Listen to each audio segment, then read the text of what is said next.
This show is sponsored by BetterHelp. Therapy helps you find your strengths so you can ditch the extreme resolutions and make changes that really stick. Celebrate the progress you've already made. Visit BetterHelp.com/Poundcast today to get 10% off your first month. That's BetterHelp, HELP.com/Poundcast. This show is also sponsored by you, our listeners and our viewers, because we have a Patreon page called Patreon.com/Poundcast. And when you sign up there, you get instant access to all the unzipped episodes. And we have a great unzipped episode today with Henry Phillips right here, who he's not on the show yet. Please don't talk, say nothing. Basically, yeah, go to Patreon.com/Poundcast, sign up today, become a Pound Pimple, and keep this show alive. Because this is hanging on a thread. And that's the one thread that we got is our own Pound Pimples. But you know what? I also want to talk about something else really cool. Farby's roast beef.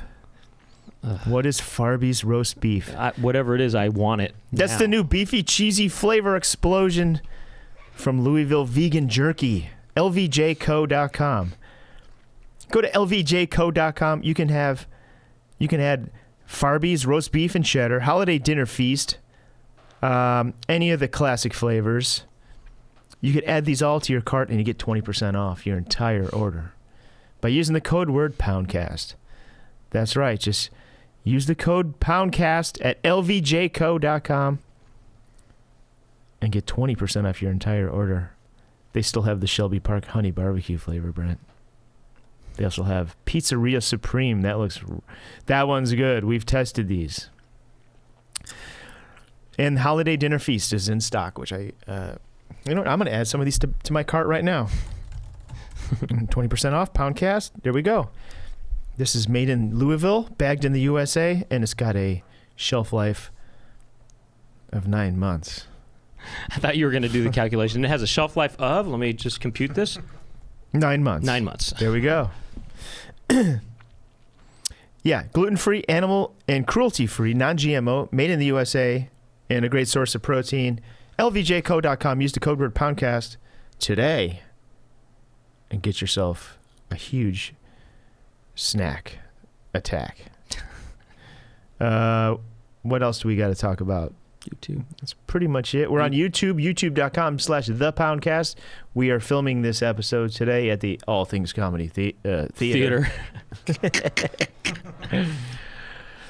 And what else? Yeah, we're on social media at The Poundcast. Instagram and probably X, I guess. I don't know. TikTok. We're on TikTok. TikTok to suck your blood.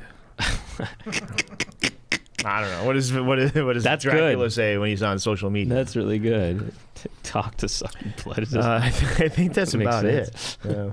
I guess we can get on with the show. I can't wait to talk to Henry Phillips. If you don't know Henry Phillips, man, I mean, he's a really hilarious comedian, and you've probably seen his videos on the internet. We'll talk all about him. If you haven't, you better sign up now. Sign up now at Henry's .kitchen. We might as well get that plug out of the way now. Yeah. All right, let's get on let's get on with the show here. Let's run the clip.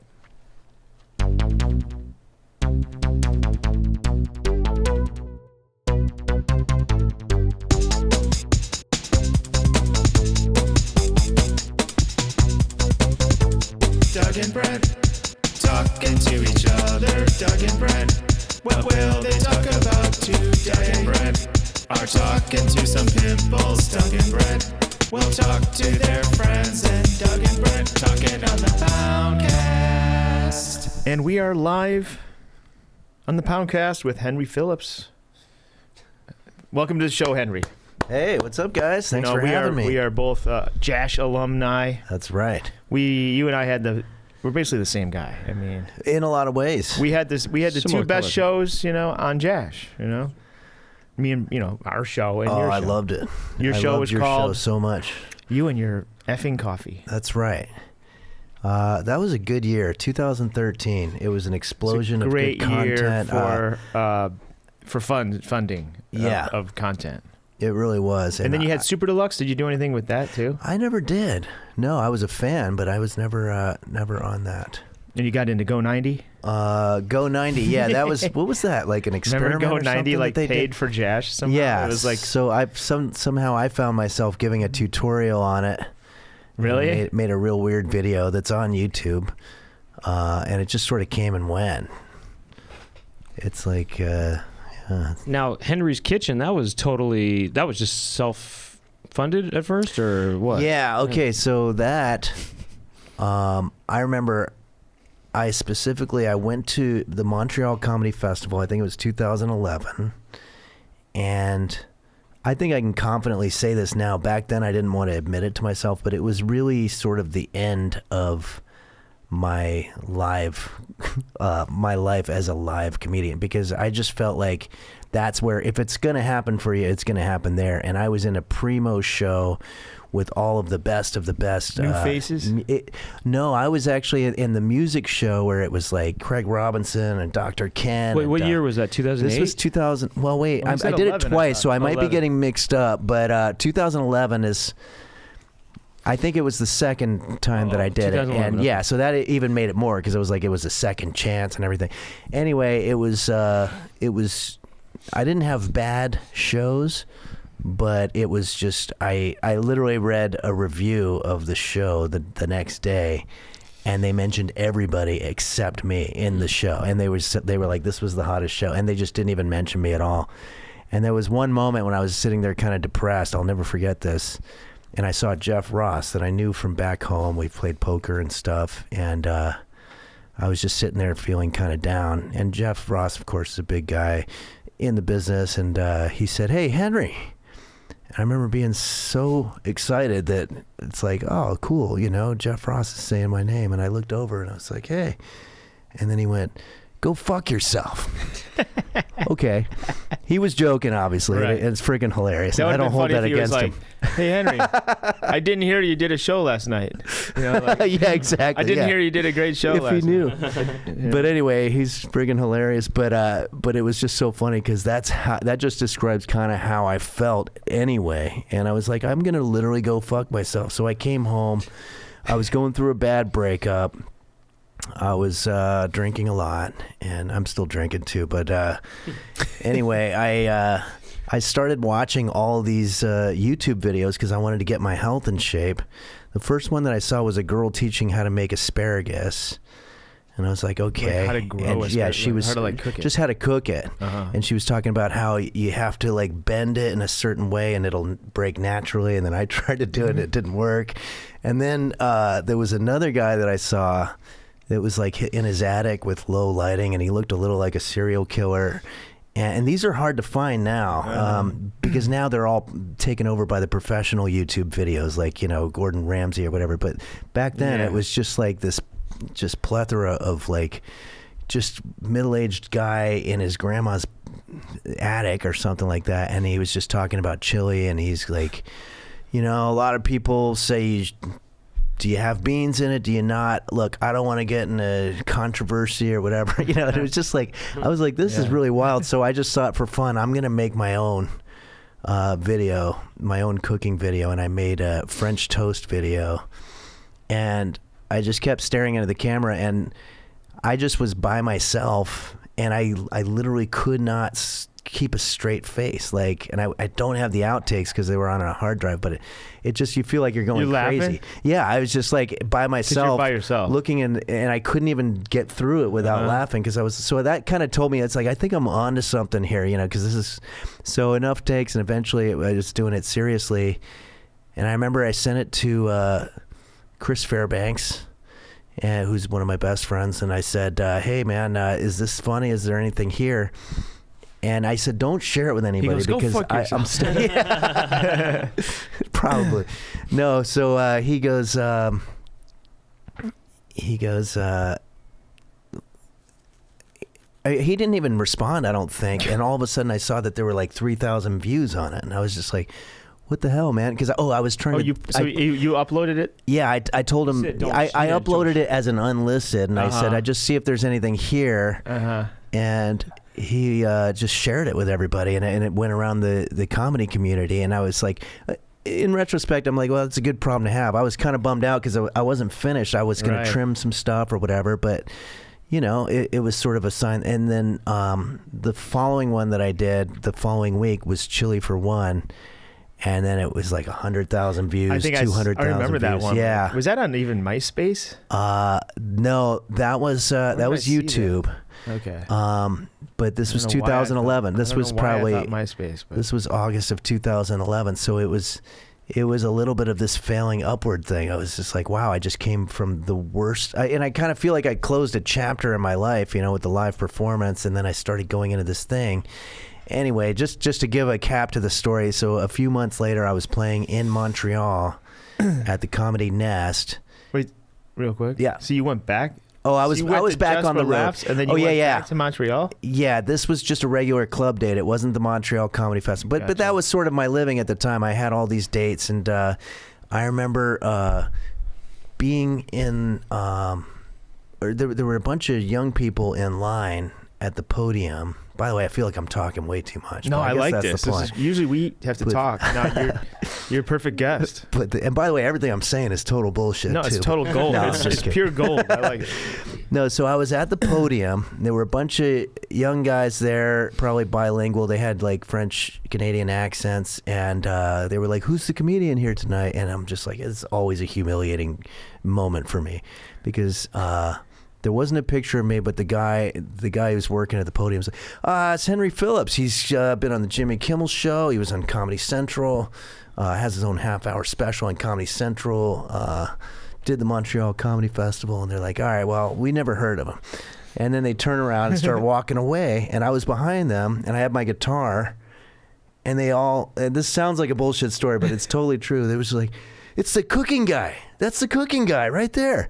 Oh, they should have said that. They were like, what the fuck? What are you doing here? And I was like, I'm the comedian. I'm going to go up here. And it's, oh, fuck. And then they all bought tickets. It was like, you know, $10 a head or whatever. And then they all came in. And that's when I was like, oh, okay. I think this is what I'm going to lean into. And you just never really know what the thing. But you've been through this experience before of all of a sudden something taking off. And just like, it's an exciting thing, right? You know, it's like, surreal. Yeah, but I continue to spread myself thin, and you focused on the one thing that connected. I did eventually. I mean, after trying so many different things, I finally just said, well, look, I gotta lean into something here. And I did accidentally what every manager in town was telling their clients they have to do. It's like, you gotta get a viral video, which is like telling you know, a nuclear physicist, you got to get a thing like Einstein had with the relativity thing. You know, it's like those don't just come you together. You got to get one of these E equals MC like, squared deals. Yeah, it's really impossible to just sit down and go, okay, what's mine? You know, but yeah, mine happened. You know, and I was like, okay, and then I'm still doing it now. I have Twitch, where I do 2 live cooking lessons a week. You do live ones? I didn't know that. Okay, wow. Henlips 1 on Twitch. I do a YouTube video every month on Patreon, and then I'll put them out on YouTube every now and then. And now I'm starting to do TikTok and everything. So I'm all in on Henry's Kitchen. I have merchandise, soundtrack album.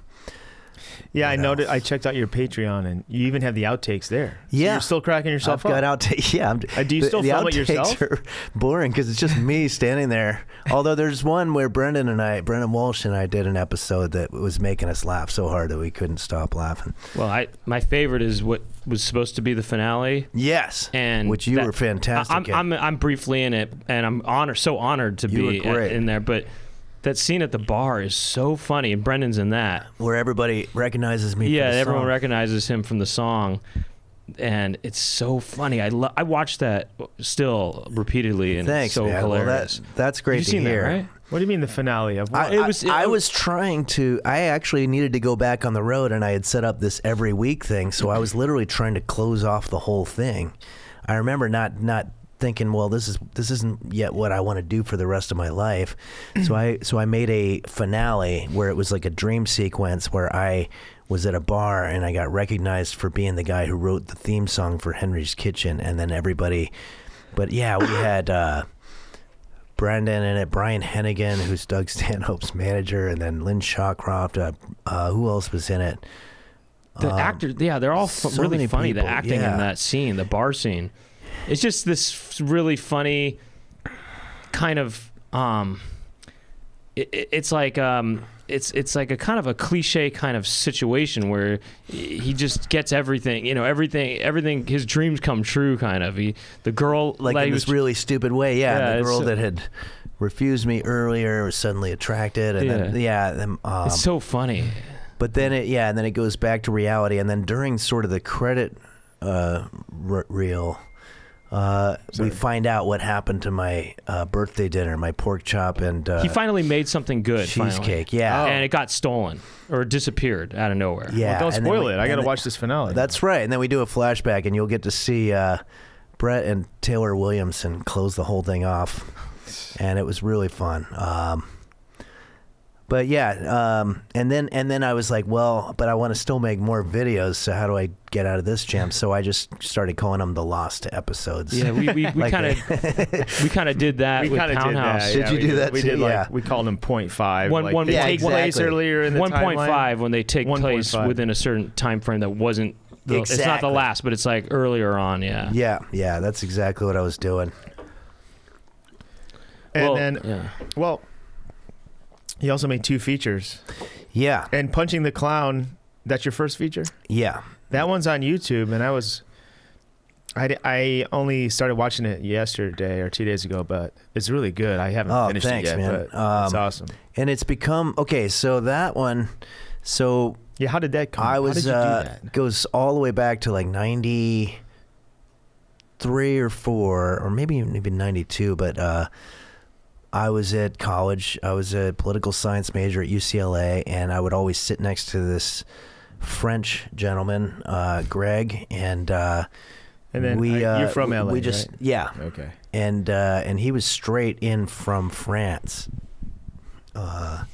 He transferred over from the University of Paris, I believe, Paris University. Straight from Air France. Yeah, just landed at LA. But here's the great thing about Greg. This is a little side thing. His mom was American, so even though they lived in France, and he was born in France and lived his entire life through college as a Frenchman, he when he speaks English, he has a perfect American accent, so you would never know, just as much as we do, because he just learned it from when he was a baby from his mom. But it throws you sometimes, because when I first met him, he would just say something. I remember we were in a discussion in one of our classes, and I remember him raising his hand and saying, it's interesting because in Paris right now they have a problem with bitches. There's a lot of bitches that will come up and harass like tourists, and tourism industry is really big, and so you can't have bitches coming in. And the teacher was like, bitches? What are you talking? And this is like the height of the PC thing, like in 93 or whatever. And they're just like, bitches. And he's just like, yeah, bitches, it's prostitute, right? And they're like, no, that's not the same thing. He somehow, I don't know if he listened to a song, like a rap song or something, he just thought, oh, bitch means prostitute. And so he's like in an intellectual conversation. There were so many of those. The other great one was we went back to his place. He invited me back to his place before I knew that he was French, and he was staying with his parents at the time, and he goes, would you like some pee? And I'm like, pee, what? And he's like, well, we had a party, over the weekend, and we still have a lot of leftover pee if you want. But he was trying to say pie, but he was just saying pee. So he was like, but if somebody has an accent, then you just go, oh, you mean to say. But instead, I just thought this is an American guy, just like every now and then there'd be this word that it's just like, what? Or he'd be like we were at a coffee house or something like that, and there's so many of these, but there'd be like music playing, and he's like, oh, this is a great song, and he'd go up to them, hey, can you pump up the jam a little bit? And it's just like, pump up the jam. He thought that meant like turn it up a little bit. There were so It kind many. of does mean it that. does mean I mean, that, yeah, but yeah. I mean, the jam is the it's song, just like- and you're saying to pump it up, turn up Yeah. the volume on it. Right. It was just like something's just slightly askew. That's really funny. Oh, That's a it's really funny great. idea about somebody who speaks for the most part, pretty normally, but just little words here and there are just different. It's almost like yeah, that's funny. That's really And people funny. would think he's lying too. They're like, "So where are you from?" "I'm from France." "Yeah, just born and raised." "Yep." "Frenchman right here." And it's like, you ever what? see him go into You don't even speaking sound French and it's like French. completely like. Oh yeah, full that on, always just that like- the first time that's what happened. He got on the phone with his mom or something, and he was just like all in, and I was just like, whoa. And that's a trippy thing. Like that always made me want to get good at a foreign language just to have that weird effect on, Yeah, like, just to blow people away like make that. them think you're a spy or something. But so Greg wound up going to film school after getting a bachelor's, and then I wound up becoming a comedian, and we still kept up, and I would just tell him these stories all the time. And so for his final project at Syracuse University, we made a film that was a little like, what would you compare it to back then? I mean, it was before Curb Your Enthusiasm, but it was kind is of it like, The Loser? no, or whatever? no, but we did those together. Oh, yeah. You mean like it's a short? It was a short. No, it was a 60 minutes. It was a mockumentary. That's what it was. Oh, It was a okay. mockumentary. Right, it was right. like sort of Spinal Tap, but it was a lot of recreations of real things that had happened to me. And then it just became, and then we got it into Taos Film Festival, and then Greg just never ever stopped. He never took no for an answer, and we kept on. We optioned it at one point with a company out in England. We pitched it a lot. We just never gave up. And then all of a sudden in 2006, Greg became a professor at UCLA for film. And he shows up to my door one time, and he was just like, "Hey, man, we're making this movie. We're just going to make it." He's like, I have students that are literally taking handheld cameras out and just shooting movies. And I didn't get into this so that I could be a person who teaches movies. I want to make movies. So I don't know how we're going to do it. I'll borrow money from family. We'll take out credit cards. You'll give me your money. And I'm like, I don't have any money.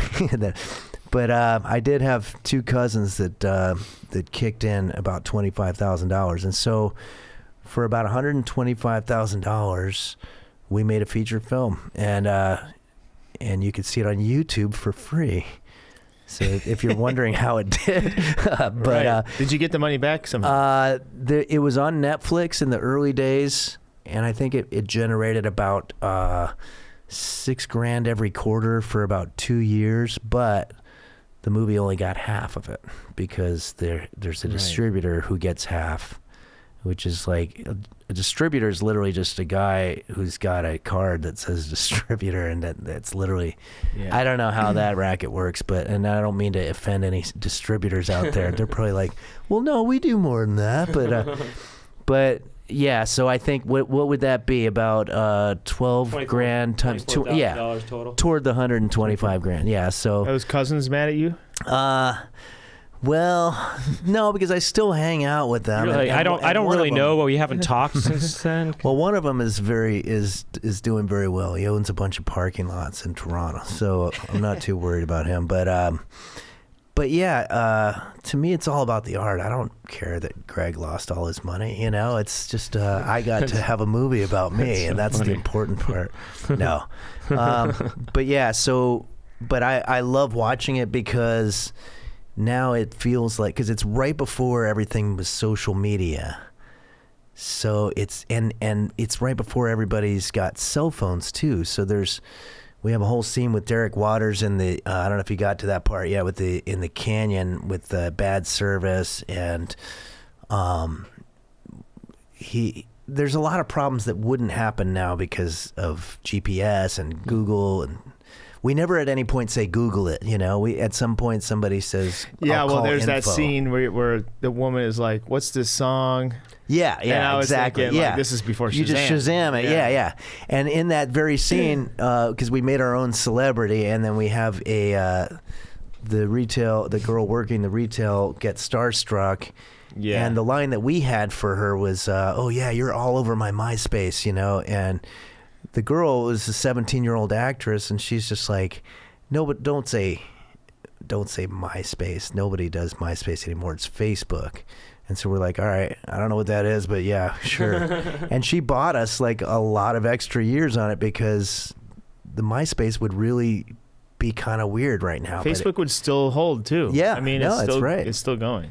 Yeah, and so anyway, it was really fun because I got to take all these real things that had happened to me on the road, you know, the stories that you're just burning to tell all the time, and then just put them in the movie, and then, you know, that way they can sort of live. Yeah, I like how that movie is also sort of like a stand-up special, like because you're showcasing your.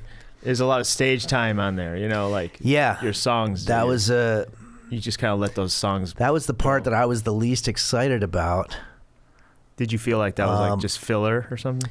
Yeah, but that was the part Greg was like, well, yeah, we're doing a concert movie basically, you know, because he was trying to model it after all of the movies that he was a fan of, like The Last Waltz, and that there was and a lot of he was a real big fan of the movie Lenny with Dustin Hoffman, and there were a lot of French films too, but he felt like the music was sort of an ace in the hole, whereas I always felt like, well, I think it's these funny little tidbits, you know, and but that was part of just because the performance stuff always reminded me of being in a club somewhere and pandering and trying to, you know, get through my song and without people heckling me off the stage or whatever. So but yeah, it's both of those combined now. It's sort of a concert film too.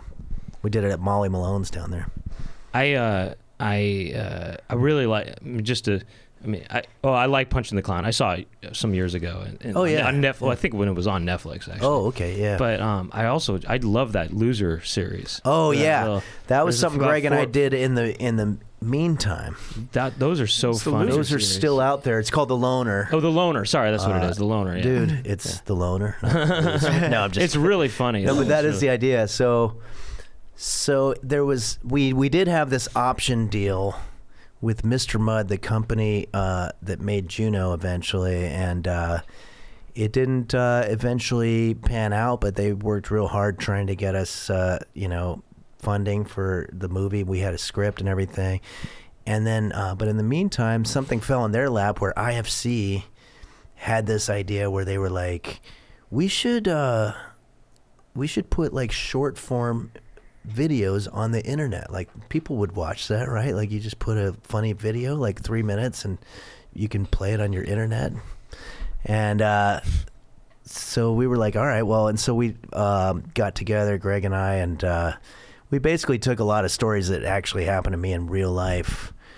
A lot of them were, there's a place called The Woods now. It used to be called the Lava Lounge, but that was my favorite place to go. But I would go there and you know, just have a lot of really awkward experiences trying to meet girls. And so they're all little vignettes of like, I'll see somebody do something and then I'll try to do it, but I'll mess up one detail and it just gets it all completely wrong.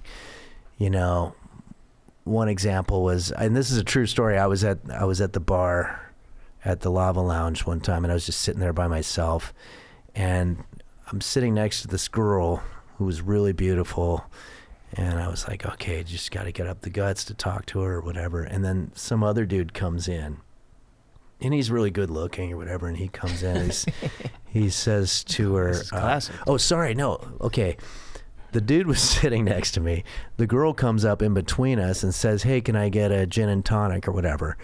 And then the guy, who's really confident, just all of a sudden goes, now, why did you have to do that? And she's like, what? What are you talking about? Well, I'm out here just trying to enjoy a beer by myself because I'm a bachelor. I'm alone. I don't have anything in my life that gives me fulfillment. And here comes this goddess, this beautiful woman, scent of jasmine and all this other stuff. And right when I'm trying to forget, I want you to leave. I want you to get out of here. And of course, this guy, he looks like, I don't know, George Clooney or something. He just looked like a young, like, you know, just like really good looking guy. And she was just like, okay, so you're attractive. What's going on with you? And then they just kind of like disappeared together. And then later on in the night, I had a girl come up, while I was sitting there, and I was just like, hey, can you please just leave? Just leave. She's like, what? Fuck you. And I was like, no, I mean, I'm here drinking and you come up with that smell, and I'm just like, I want you to leave. That smell. And she's like, okay, fuck you. And then just like walked away. I'm like, hey, no, do you want to, I'm a bachelor, But so we had a whole bunch of those. Did that really happen? Yeah, that did. Wait, I'm sorry. It's always a more exaggerated version. Sure. when But the way you it, just told that story, did that really happen, or were you Yeah. I mean, did that really actually happen? Well, did the handsome guy? The handsome guy, all that use all stuff those did lines and happen. everything? I probably am exaggerating toward the end. I think it probably got as far as me trying it and then bailing on it because I'm like, this is not working. And that's when you write it down and go, okay, that's going to be good for something. But there were other ones too. There was one that dealt with race a little bit, which was that was a true story. Oh yeah. This one happened to me when I was at Pasadena City College, but we eventually put it in a bar. But my buddy is like telling me, he goes, you want to meet girls? I've got the ultimate trick. I was out there with my camera, and I just set my camera down, and I said to this girl who was just sitting there reading a book, I said, excuse me, do you mind watching my camera for a second? I just have to run to the bathroom real quick. And then she's like, yeah, sure, whatever. But all of a sudden we're in a conversation, and I'm being a little flirty. I'm just like, hey, don't take this, my camera and start taking wild pictures of yourself, and it breaks the ice and all this other stuff. So I'm like, all right. And so I'm there, and I was sitting there. It was during sort of the lunch hour out in the quad at Pasadena City College, and there's a beautiful African American girl there. And I was like, all I had was like some textbooks, and I go, hey, excuse me, do you mind watching my books for me? I'm going to go, and it's like, I could have just easily taken the books with me. So it was like, it didn't make sense anyway. And then she's just like, yeah, that's fine. And I was like, so, don't steal my books. And she's like, what? Why am I going to steal your book? And it was just like, and then I had to do all kinds of backtracking, and but so yeah, we adapted it to put it in a bar, and that's an episode 2. And but that really happened too? That one, that did. Are they all based on like one guy tells you like the game, and then you do your wrong version of it? Yeah, okay. I think all of them have that. The one that you play in the quarter thing or something? That's something. That one. There were a bunch of people playing that quarters game where you flick it and then it goes in, and everybody's kind of trying to one up each other, and it's just like, oh, this guy's good. He'll kick your ass. It's like, oh no, I'll kick his ass or whatever. And at one point they try to invite me into it. I'm like, nah. And he's like, oh, this guy's a pussy. That's what he is. He's a fucking pussy. And then at one point I go into the bathroom. I'm like, I wonder if I can do this. And then I start flicking the quarters, and they're all going perfect. And then I come out, and I'm just like, all right, whose ass am I going to kick or whatever. But in the interim, in the meantime, while I was in the bathroom, there was some huge bully guy who comes in and gets in a little scuffle with one of the people. And he's just like, you want to take me on? Anybody in this bar want to fuck with me? And then that's when I come out, and I'm like, all right, I'm going to kick somebody's ass, And the guy's like, all right. And then so, yeah, that was that. But that didn't happen in real life, though, right? No, that one didn't. But there was probably some... No, but there was a guy who said that. I remember being at a bar one time. It was terrifying because the guy all of a sudden just goes, hey, anybody want to take me on? And I'm just like, oh, God. Like you're in an auction where you don't want to be the guy who like winks or something, and they're like, okay, it's this, like, I don't know if that's how they Right. I'd like to take one quick moment to mention that this episode of the Poundcast is sponsored by BetterHelp. Now, around New Year's, sometimes we get really obsessed with how to change ourselves instead of just expanding on what we've already been doing right? Therapy helps you find your strengths so you can ditch the extreme resolutions and make changes that really stick. For example, it's helpful for learning positive coping skills and how to set boundaries. It empowers you to be the best version of yourself. It isn't just for those who've experienced major trauma and stuff like that. It's really for anybody. So all this to say, if you're thinking about starting therapy, give BetterHelp a try. It's entirely online, designed to be convenient, flexible, and suited to your schedule. Just fill out a brief questionnaire to get matched with a licensed therapist and switch therapists any time for no additional charge. Celebrate the progress you've already made. Visit betterhelp.com/poundcast today to get 10% off your first month. That's BetterHelp, HELP.com/poundcast. And now, back to the show.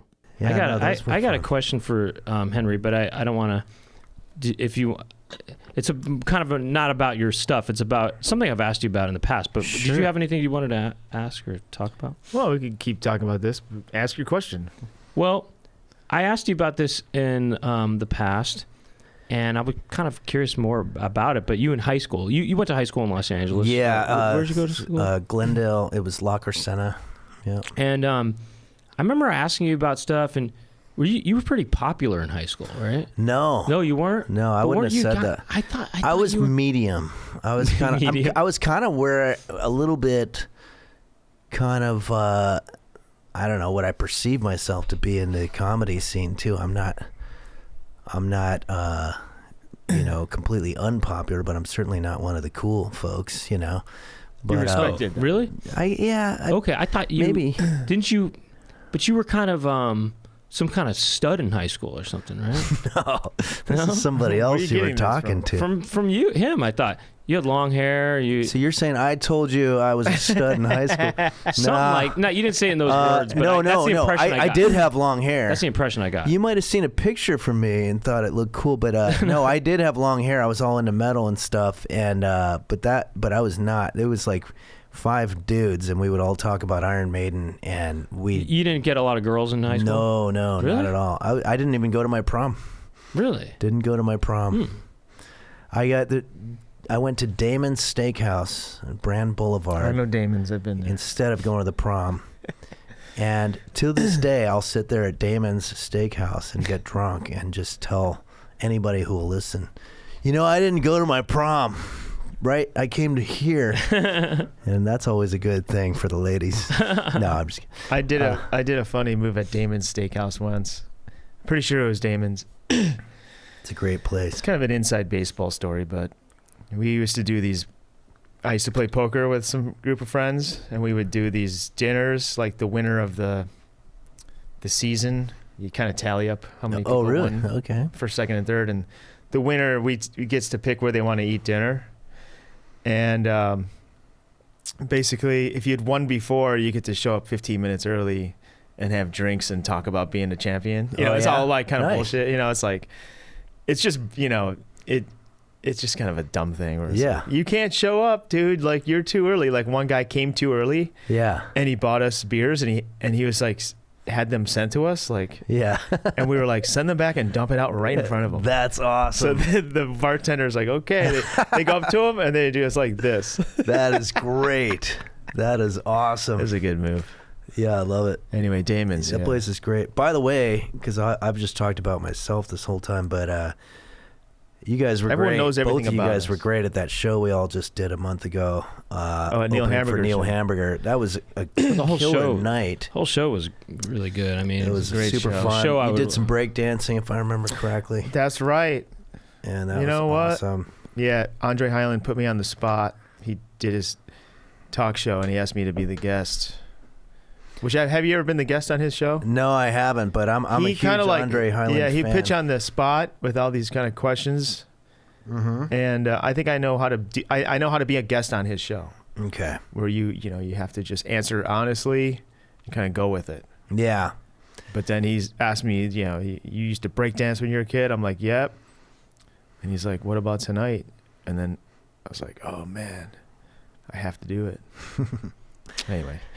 Yeah, that was fun. That was super fun. Yeah. Oh, I see. I thought you guys already knew that you were going to be doing that. No, ahead of no. time. Oh, okay. No, that was Oh, good. absolutely off the cuff. Like, he That's doesn't tell me great. what he's going to do. Well, yeah, I feel like I could talk to you for hours about your work too. I mean, it's just like fascinating. Well, let me ask you this. You said back in 2011, you were like, this is the end of my performing. Yeah. But you performed a month ago with us, so what's up with that? You lying? And he had dates in Montreal later after that. Yeah. It's a little you like couldn't say no when people. You know what it is? I mean, this sounds like such a cliche analogy, but it really is. It's like when a girl dumps you, but every now and then she calls like, "Can you help me move?" or something like that. I'll be like, "Yeah, all right, I'll do that." But I mean, I don't say no when somebody asks me. And as it turns out, no. This year I did get calls, and I'm going to do a little mini tour in April. There's a guy in Key West, Tom Dustin, who has me once a year. And the shows always go great, and so I haven't given it up, and now there are people coming out from Henry's Kitchen and from Twitch and stuff like that, so it's kind of exciting. That's great. Yeah. But sell some tickets now. But yeah, it's different now. Plus, those songs I'm doing are it great. sort of. Also, like Thanks, you have man, a great, thanks. you have a great act. I'm trying to. I have to sort of update them. I've. You know who I always really envied were the Flight of the Conchords, because not only are they amazingly funny, but they were able to be funny in their own way.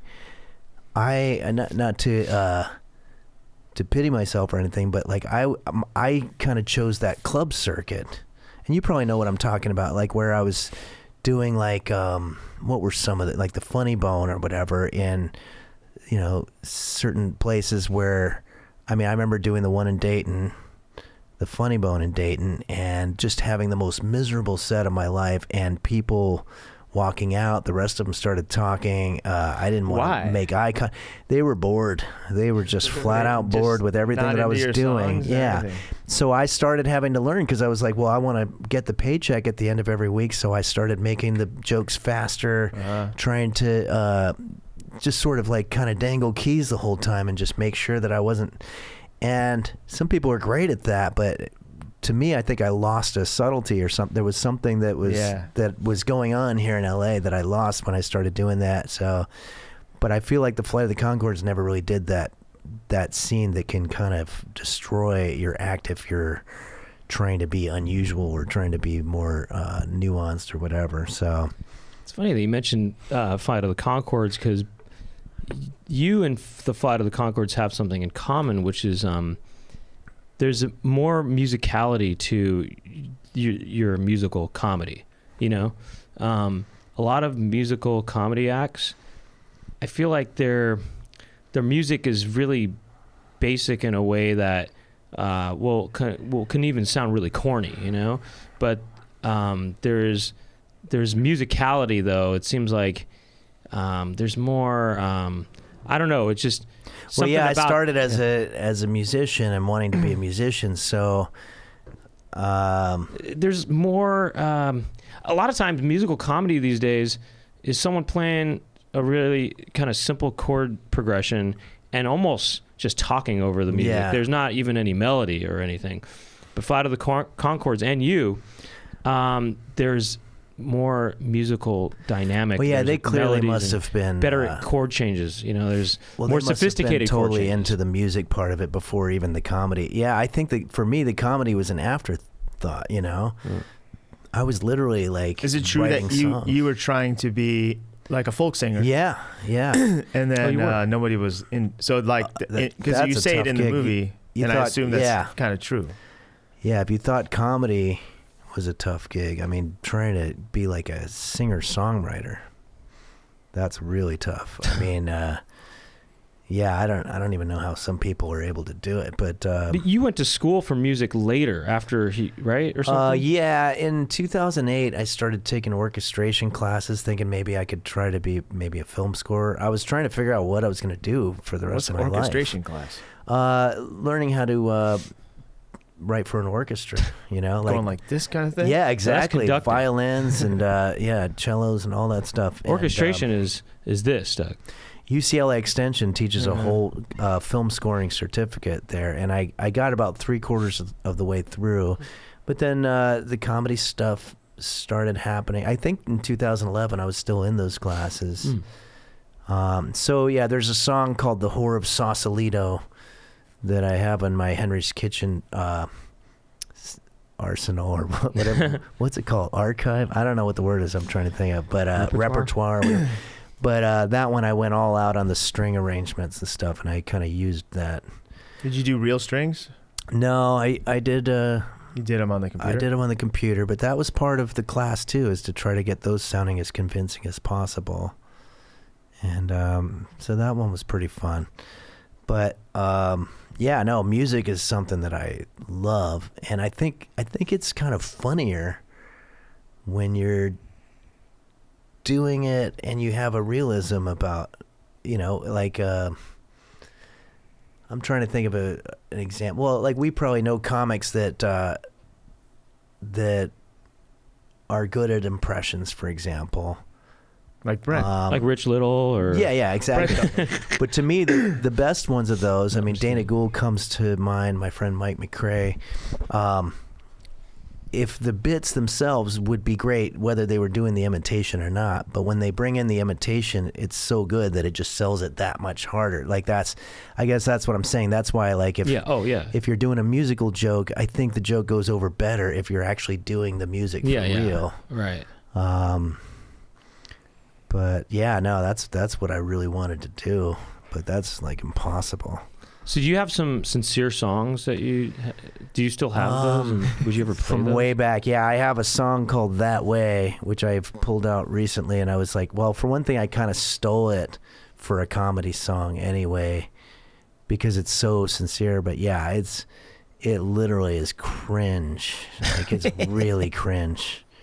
It's a sincere song, but now you play it in a comedic context. Well, yeah, I think I stole the melody. To the Backstreet Boys? No. Or was that Instinct? I sold the melody. Way. No, I sold the melody. I stole the melody for my bitch song. I have a song called "The Bitch," but it was a song that I literally. Oh my God, this is embarrassing. I haven't even thought of this. What are some examples? I think when I was 18, I literally made a tape of this song and gave it to the girl that was breaking up with me.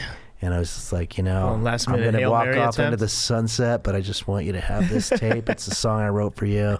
And the song is like the placid water flows all the way to the ocean shore. I can be with you that way. Or whatever. It's really embarrassing. And it didn't work, obviously. She probably was like, okay, thanks. And then, but yeah, a couple years later, I was like, well, I want to do a song that's kind of like Billy Joel, where it's like she's always a woman to me. Like she lies and cheats and steals like a thief, but she's always a woman to me. What if it's the reverse, where it's like, oh, she overall was raised in a very nice environment, but she's just a bitch to me or whatever. And so, but I was like, I don't want to do a parody where I'm taking the same song. So I just pulled out that old song of mine and I was like, oh, and even though she lives in the richest country in the world, somehow she's a bitch anyway. And I was like, oh, that's perfect. That'll work. And so that's kind of what I started doing with all my songs. Well, let me check in. It's been a lot of time here. It's been a wild ride, I guess. Well, that's great. And you were also in, you've done a lot of stuff. You got The Hitchhiker. You were in Silicon Valley. Yeah. I for some reason, I assumed since you're friends with Brendan Walsh and you're in Silicon Valley, I just thought you were an Austin guy.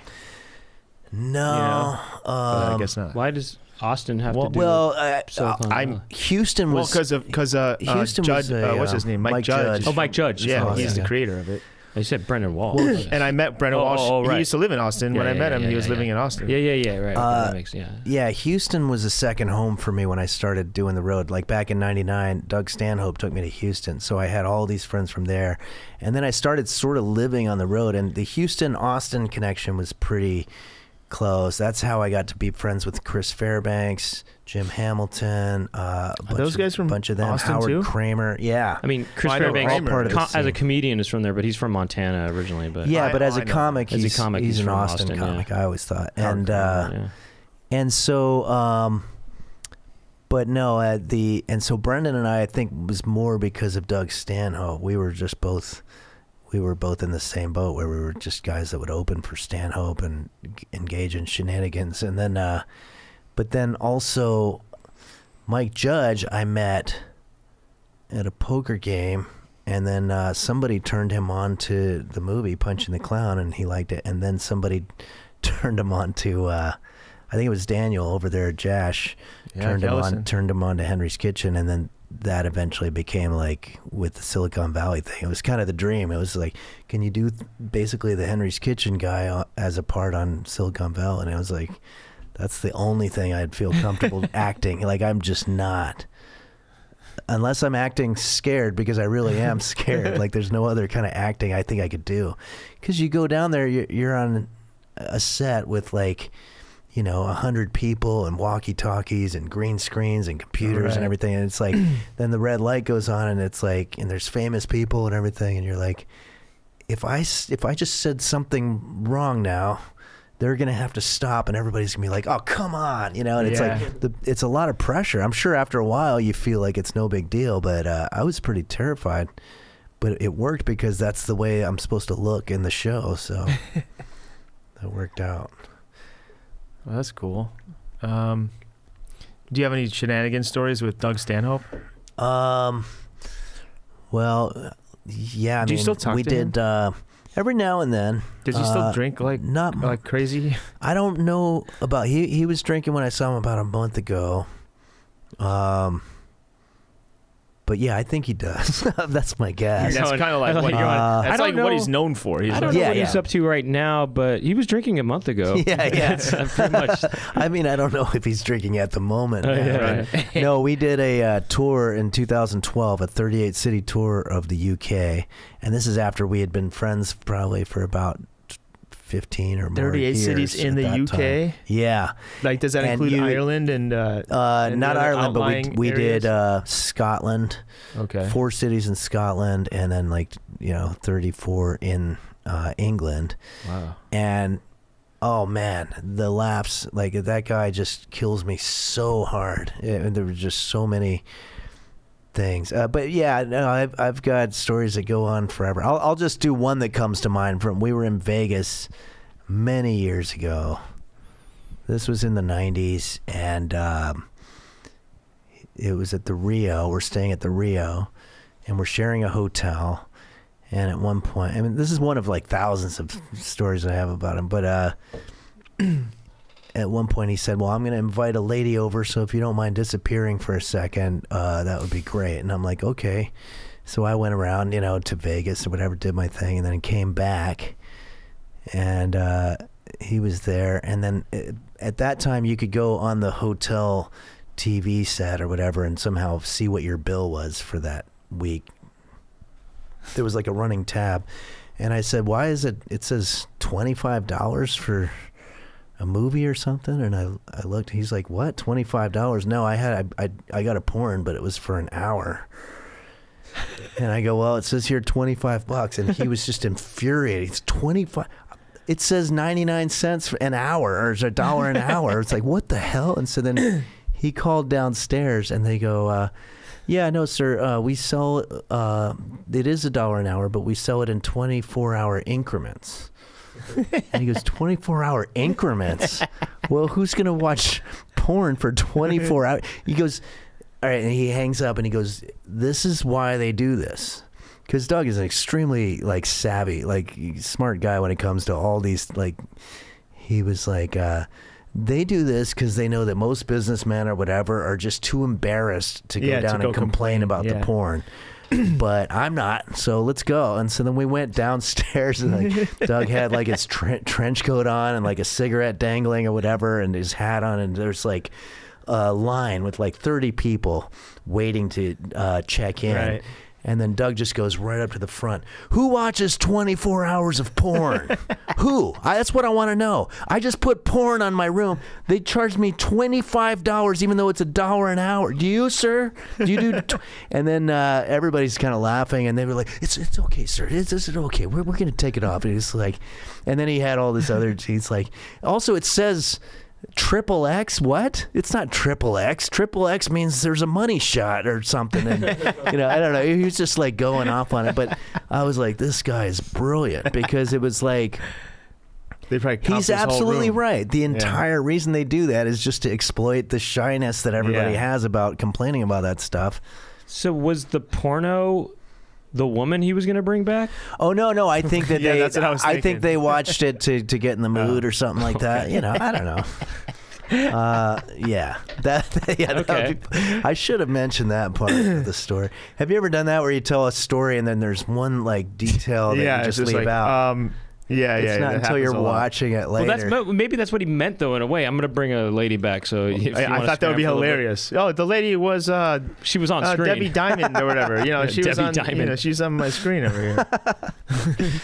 Yeah, I remember years ago, like one of the first stand-up sets I did, Bonnie McFarlane was on it, and I actually brought this up to her recently because it made me laugh. But there was a show at Borders Bookstore, a comedy show, and I was making a reference. I go, last week I was at Borders Bookstore and I told a joke about blah, blah, blah. So my whole story was based on telling this joke. And it didn't work. Nobody laughed and everybody was just confused, and I got off like most of my sets back then. And then Bonnie got up there and she's like, I think I know what happened is you didn't say that Borders Bookstore has a comedy show. You just people are just picturing a bookstore and why is he going around telling jokes? But it was like, oh yeah, that's an important detail. That's what separates the professionals. But yeah, you got to get every detail in there. Well, I think we should wrap up the main section of this episode. Henry, thanks for being on here. Please plug all your channels before we actually a friend of mine just put together, and maybe you can check to make sure this works. It's www.henry.kitchen. I could look it up right now. Yeah, and I think that takes you to Kitchen. Yeah, and I think that's a one-stop for all Henry the links. Kitchen. Yeah. This site cannot be reached. Really? Maybe am I doing? Or just what if you just put Henry.kitchen with nothing else? Because it worked for me. Wait. It doesn't seem to work. Weird. Okay, well, then in that case, just go to the YouTube channel, Henlips, Henlips, and just start watching Henry's Kitchen, and then you can... it's Henry's Kitchen. Henry's.kitchen. Henry's.kitchen. There you go. And there's no apostrophe, I take it. No, you can't do that, I guess, on a... okay, yeah. HENRYS.kitchen. Yeah, That's and cool. then it's got a whole list of all the links there. It's kind of like a... all the links are right there. Yeah. Remember on websites where you'd be like... You put links of like your friend's stuff? You remember links where it's like links? Oh, yeah, and here's other that's stuff right. I like. At the end. And it'd be like, oh, check out Brent Weinbach's page. It was like that was the early days. Before social media. It was like the message board. It was kind of like a social media in a way. That's like, right. Here's a little thread to someone else. Link to your buddy. Yeah. There's people, hey, man, can you link me, man? That would be great. But, I should have mentioned also with the IFC thing, and there's still maybe a statute of limitations on this, because I could be criminally liable, but... actually, we should just wait. What are you talking about? Let's wait till the Patreon, and then the people can watch it on the Patreon. That's a great tease. That was a great tease. We'll just save it for the the paid gotcha. part. For Unzip. Right. I didn't want you to say something that you needed to clarify. No. Not be clarified. Actually, all right, we're gonna be on we're gonna go unzipped right now with Henry. Go to patreon.com/poundcast and get unzipped right now. We are gonna be unzipped and uncooked.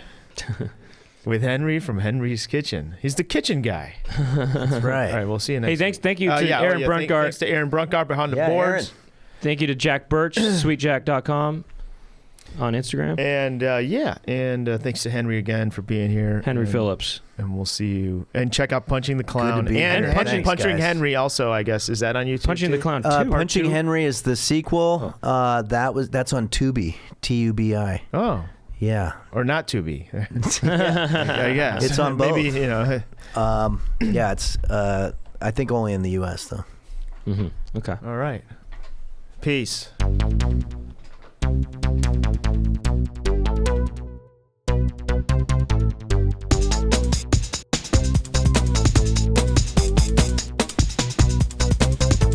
Doug and Brent talking to each other. Doug and Brent.